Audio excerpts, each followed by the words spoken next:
Se você nunca ouviu falar em Contos do Loop, essa é uma grande oportunidade. Especialmente se você curte fantasia e ficção científica. Então senta aí, vem com a gente, porque o bar está aberto.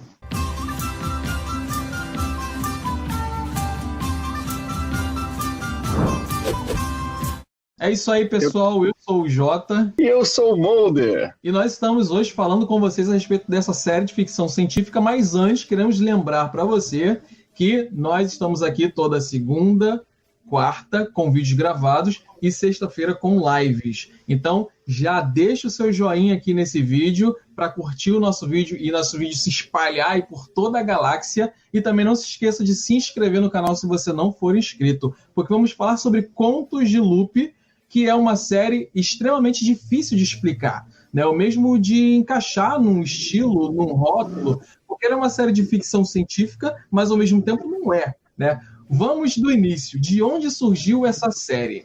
Bom, tudo começou com as obras de um artista sueco, um cara chamado Simon Stalenhag. Ele é especializado em imagens digitais, retrô, futuristas, que falam sobre a paisagem rural nostálgica da Suécia, né? Então esse é o cenário que parece um pouco aleatório, mas que serve como pano de fundo para essa série. Inspirada nessas obras, a série traz contos sobre personagens que têm suas vidas atravessadas pelas experiências científicas de uma empresa chamada Centro de Física Experimental de Mercer, uma cidade de Ohio, e que é conhecida como o Loop. A empresa foi criada para explorar e desenvolver os mistérios do universo, e o resultado dessas experiências beiram o impossível, o fantástico. Pois é, e com apenas 8 episódios de 50 minutos cada, em média, né, Contos do Loop é instigante, agradável de assistir, mas principalmente pelo seu roteiro e pela fotografia. Apesar de ser considerada uma série de ficção científica, ela parece dar um passo a mais, adicionando um quê de existencialismo e fantasia em seus contos. E como cada capítulo tem sua história centrada em um personagem específico, você acaba acompanhando intimamente aquele personagem, nas suas percepções sobre o mundo, como ele se sente e se posiciona. Na verdade, a gente vai viajando com esse personagem, conhecendo a história de cada um. E isso é uma das coisas mais legais da série, porque ela se concentra num personagem, a gente conhece aquele personagem, aquela família, mas depois ela se concentra em outro personagem que tem relação com aquela família. E a gente vai conhecer ele um pouco melhor. Tudo isso margeado do mundo, do universo que cerca essa série fantástica. Pois é, e conforme os personagens vão contando suas próprias histórias, eles vão se deparando com alguns artefatos que estão lá nesse mundo, onde tem essa estrutura chamada do loop, né? E esses artefatos, eles compõem a paisagem como se fosse algo natural, como se sempre estivesse ali, e as pessoas nem se perguntam muito sobre o que é, e ninguém sabe mais ou menos dizer como é que elas funcionam. As descobertas sobre as funcionalidades e outros mistérios acabam sendo descobertas individuais e sem uma explicação científica, nem mesmo uma intuição de como aquilo pode estar acontecendo. Essa não é a apresentação clássica de uma ficção científica. Então, a gente pensa que poderia ter influências de um outro estilo, por exemplo, o realismo fantástico, ou também chamado de realismo mágico. Na verdade, esses termos, se você não está muito acostumado com eles, o realismo fantástico, né, também chamado de realismo mágico, significa simplesmente que existe algo de fantasia acontecendo, ou seja, algo que não tem uma explicação científica, mas isso não causa surpresa para os personagens. Isso faz parte da vida, do cotidiano, do dia a dia. Vamos dar um exemplo aqui. É como se eu saísse agora para a minha porta e começasse a voar, e as pessoas não achassem isso estranho.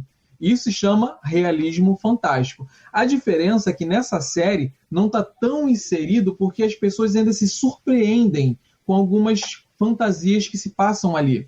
Então pode-se dizer que a série está no meio do caminho entre a ficção científica e o realismo fantástico. E Jota, essa série também vai trazer nomes de peso, né? A gente sabe que a produção ela é composta pelo Matt Reeves, que está muito nos holofotes atualmente como diretor, né, do novo Batman, que vai estrelar o Robert Pattinson, mas ele também é um nome que já fez filmes como Cloverfield e também alguns da série do Planeta dos Macacos. A gente tem a Jodie Foster como diretora do último episódio dessa série, né? Jodie Foster, que é uma excelente atriz, que já ganhou o Oscar pela Clarice Starling, do Silêncio dos Inocentes.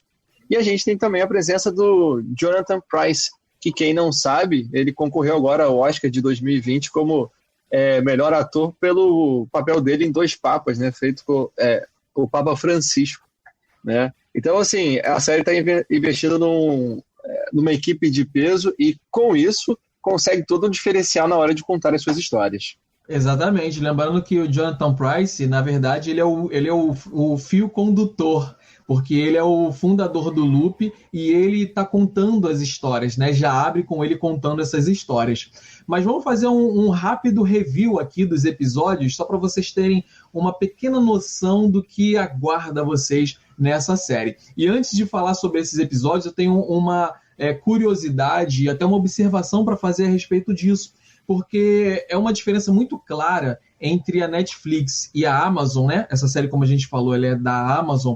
Uma diferença muito clara é que a Netflix ela começou a investir em séries adultas. Uma das marcas registradas da Netflix é essa. As séries são para 16 anos, 18 anos, a maioria das séries e filmes ali de produção original da Netflix. Enquanto isso, a Amazon vem com uma proposta um pouco mais no meio termo. Ela tem algumas séries ali de adulto, mas ela tem muitas séries infanto-juvenis, juvenis. E no momento que a gente está passando, onde é tudo tão sombrio, tudo tão dark, tão pesado, eu acho que parar para assistir essa série me deu um pouco de frescor, sabe? Uma leveza que essa série traz, apresentando personagens e histórias até um pouco mais infantis, aquela coisa assim um pouco mais de que a gente estava acostumado com Super 8, por exemplo, aquele filme para quem conhece, né? Ou talvez A Invenção de Hugo Cabret, né? Que também é uma história bem infantil. Então essa série tem um pouco disso e me trouxe um alívio bem legal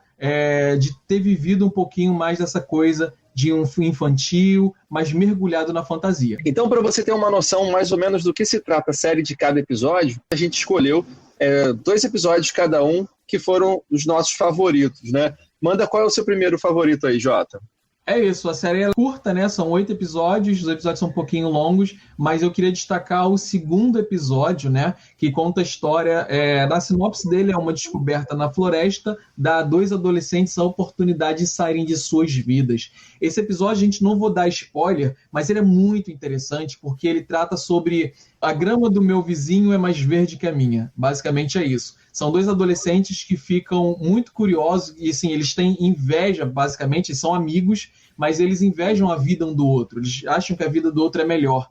E aí eles planejam, eles conseguem, né, na verdade, trocar de corpos, né? Isso é basicamente o que acontece ali. O que vai acontecer, eu não vou dar spoiler nem como acontece, mas é muito interessante ver como isso se desenrola e principalmente o final. O final é incrível. Eu curti demais esse episódio, é um dos que eu mais gosto de toda a temporada. É verdade. E acho que continuando nessa mesma temática, né, o terceiro episódio vem trazer algo também muito fantástico, né? O terceiro episódio ele conta a história de uma menina que, quando ela se apaixona, ela tenta fazer aquele momento durar para sempre. Ela não quer sair daquele momento, não quer que nada mude, quer que, enfim, ficar presa ali como se o tempo tivesse parado, né? E o que eu gosto muito desses episódios do Loop é que ele vai sempre trazer uma reflexão profunda, mas com uma sutileza tão sensível que torna o roteiro quase uma poesia. Então esse episódio vale muito a pena assistir. Tem toda a razão. Esse episódio é magnífico. O outro episódio que eu destaquei foi lá já para o final, o episódio 7. Aliás, apesar de ter essa linha assim, de cada episódio seguir a história de uma pessoa, mas eu percebi que você precisa seguir em ordem, porque as histórias elas vão sendo contadas de forma cronológica. Então não pule episódios, assista em ordem. Então o episódio 7, a sinopse dele é: uma viagem a uma ilha misteriosa leva a uma descoberta monstruosa.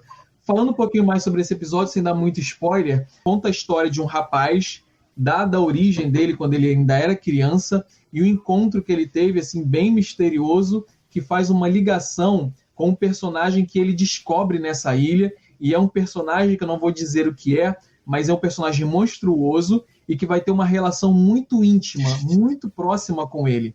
E eles vão acabar se conhecendo melhor, e à medida que a gente vai conhecendo a história desses 2 personagens centrais. E é uma história trágica, muito trágica, mas também muito bonita. Então, esse episódio, além de tudo, traz uns plot twists bem legal. Então, acho que ele merece um destaque nessa temporada. Bom, e esse aqui é o meu último destaque de hoje, e que vai ser o 4º episódio da série, né? E esse episódio é centrado num menino que tem ali por volta dos seus 8 anos de idade, e o seu avô, né? Na verdade, o avô dele é o diretor lá do Loop, e acaba levando ele por um caminho para conhecer um dos artefatos que estão espalhados por esse universo, né? E o nome desse artefato é a Ecoesfera. E esse artefato vai produzir, digamos assim, grandes reflexões existenciais, né? Sobre vida, sobre morte, ali na dinâmica familiar. E aí, assim, a gente talvez tenha repetido isso ao longo aqui desse nosso episódio, né? De que existe também nessa estrutura desse roteiro uma poesia muito grande por trás da mensagem que eles estão trazendo. Então é mais um desses episódios muito bonitos. Então, como a gente veio mostrando aqui para você, esse seriado é um seriado que vale a pena você assistir, e ele vai quebrar com certeza a sua rotina e vai fazer você refletir sobre diversos temas, e que eu não sei se você estava preparado para ouvir tudo isso. É verdade. E vale mencionar que esse é um projeto que, além do que a gente mencionou aqui, ainda teve a parte, um RPG. Então, assim, é um projeto muito amplo, muito completo, que promete aí trazer muito mais novidades para a gente na próxima temporada. A gente espera que você tenha curtido, e lembrando mais uma vez, temos vídeos segunda e quarta-feira, sexta-feira uma super live para conversar ao vivo com você. Não se esqueça de se inscrever no canal se não for inscrito, e de ativar o sininho para receber mais vídeos como esse. Também de curtir esse vídeo, que ajuda muito o canal a crescer. Falou, pessoal! Espero que você tenha gostado desse vídeo. Um abraço e a gente se vê numa próxima oportunidade. Garçom, a conta! Valeu!